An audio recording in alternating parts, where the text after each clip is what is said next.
SC ST BC minority వర్గాలు మనం అణిచివేతకి గురవుతున్నామని ఆయన తెలుసుకొని 2014 నుండి 2024 వరకు మన నూజివీడు నియోజకవర్గ ప్రజలకు అండగా ఉన్నారు.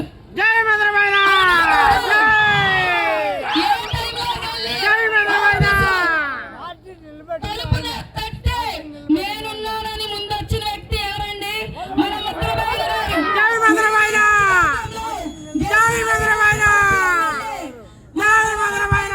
తలుపులు మూసుంటే ప్రాణాలకి లెక్క చేయకుండా మాస్క్ అనేది పట్టుకోకుండా నా నూజివీడు నియోజక ప్రజలే నాకు దేవుళ్ళు అని ఆయన మనకి అండగా ఉన్నారు.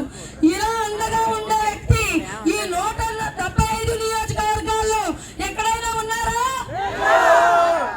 పార్టీ ఇచ్చే కార్యక్రమాలు ఇంత చక్కగా చేసిన మన అభ్యర్థి ఎక్కడైనా ఉన్నారా? సీట్ ఇవ్వకపోవడానికి కారణం ఏంటండి? మనం ఎందుకు ఆలోచించట్లేదు? మనం ఎందుకని ముఖ్యమంత్రి గారికి 2 సార్లు ఓటమి చెందేటట్టు చేస్తున్నాం?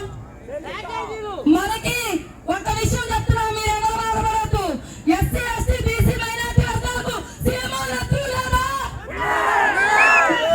20,000 ఓట్లు ఉన్నా వాళ్ళు ఎక్కడ? 2,15,000 ఓట్లు ఉన్నా మనం ఎక్కడ? బీసీ ఓట్లు 80,000 ఓట్లు ఉన్నాయండి. ముఖ్యమంత్రి వెంకటేశ్వర గారికి ఒక 40 నుండి 50,000 ఓట్లు ఎందుకు వేయలేరు? మన బీసీ నాయకుడే మనం ఓడగొట్టుకుంటాం.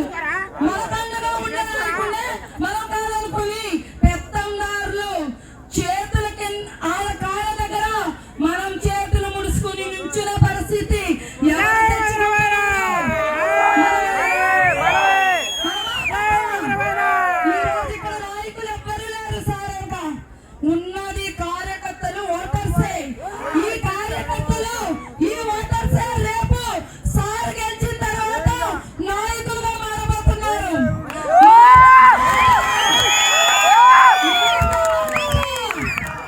సార్ని గెలిపిద్దామా లేదా? బీసీ నాయకులండి, మనకి పని చేస్తారు ఆయన.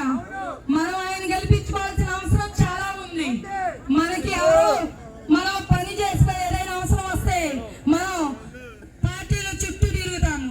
కానీ మనకు అవసరం వచ్చిందని సార్ ముందు నిలబెడితే ఇక్కడ ఉన్న కిషోర్ లేకపోతే గోపినో ఇట్లా పలానా సమస్య అంట, పలానా ఎంఆర్ ఆఫీస్ ఫోన్ చేసి నేను మాట్లాడతానని మన ముందే మాట్లాడగలగా సత్తున్న దమ్మున్న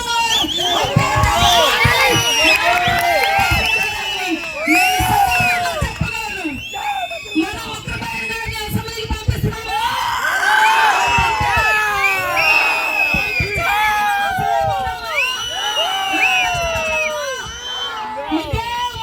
ఇదే కార్యకర్తల్ని, ఇదే ఓటర్స్ని ఓటు బ్యాంక్ వరకు తీసుకెళ్ళాలి. ఇక్కడేదో కార్యక్రమాలు చేశాము, ఇంత జనం వచ్చారు, పలానా ఊర్తు కంటే మన ఊరే ఎక్కువ వచ్చారు, మనం ఏదో సభలు పెట్టి ఆత్మీయ సమావేశాలు పెట్టి మనం ఏదో చక్కగా మన పని అయిపోయిందని అనుకుంటే కుదరదు. ఇక్కడ మీ అందరికీ నేను చెప్పేది ఒకటేనండి, మీ అంత అనుభవం నాకు లేకపోవచ్చు.